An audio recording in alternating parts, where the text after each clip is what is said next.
Well, Jarrett, thanks for joining me today. We're launching a new series called Made for Mondays. And the focus of this series is that your life, Monday to Saturday, if we were to consider that as sort of some sort of work week in there, that your life has purpose, that your faith exists in that place. Now, you serve on our board, and it's been great getting to know you through that capacity, but we're not going to talk about that service today. We're going to focus on the Made for Mondays. So start out, tell us who you are. Who's Jeret Weitzcarver? Introduce yourself to those watching. Great. Thanks, Carlos. Thanks for having me. So been married for 13 years to my lovely wife, Julie. We have two boys, Jackson, who's 8, and Jace, who's almost 6. We've been in Boise for 6 years now, lived on this side of town for 5.5 of the 6.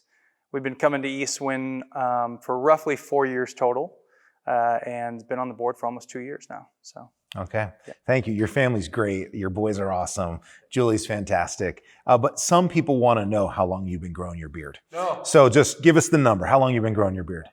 Well, one of my hobbies, also known as sometimes an addiction, is hunting, and so in the outdoors. So on September 20th, I harvested an animal, and that was the last time I shaved my beard. So since September 20th till now, I normally don't have it, but Yeah. I said I'm going to keep going with it, and here I am. Okay, So, I love it. yeah. I shave my beard every time I harvest an animal as well. So just to give you, no. All right, so we're going to jump in. I want to make this question simple in the question. You get to answer it. Faith and work. Why does your faith matter at work? Great question.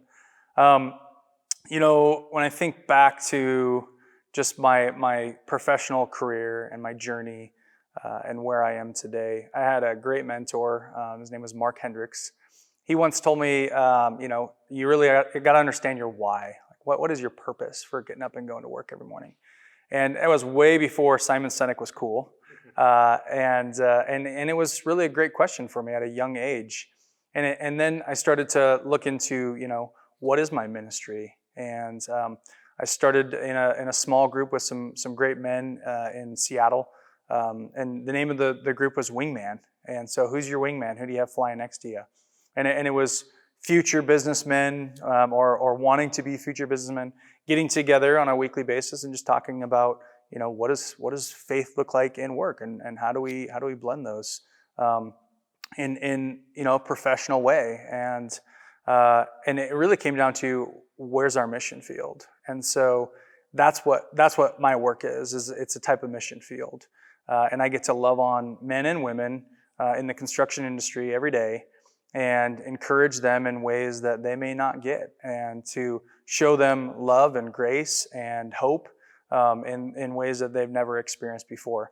And it may not come from a Bible verse, or it may not come from a feedback on their performance, but it just comes from the way that I love on them. So there's a great book, The Servant Leader by James Hunt, and he says, you don't always have to like the people you work with, but you have to love them. So that's my way of looking at going to work every morning, and that's my mission field, is loving the people that are there, and that's my purpose, is to serve those people.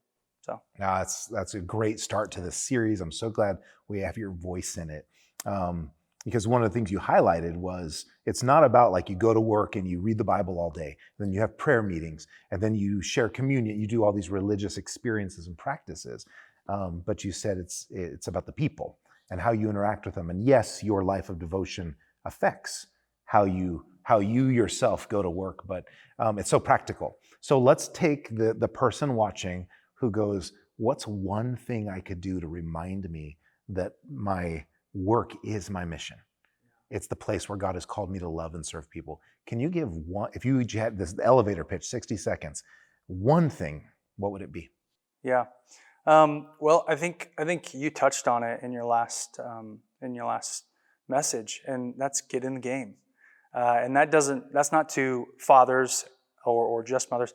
It's to everyone that's that's called to serve, and that's a Christian, is get in the game and go out there and love people.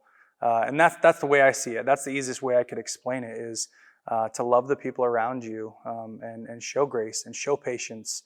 And do it with energy and excitement.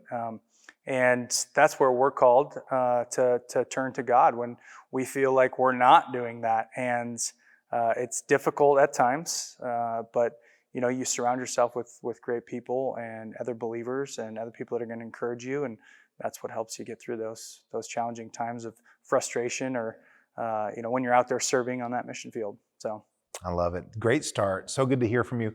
So good to sit with you and keep doing what you're doing. We at Eastwind, we want to inspire people to follow Jesus and deepen their faith and relationship with him. And we don't mean just when we gather for Sunday services or life groups. We mean like 7 days a week, 24 hours a day in everything we do. So thank you for doing that. yeah, thank you, Carlos. Appreciate it.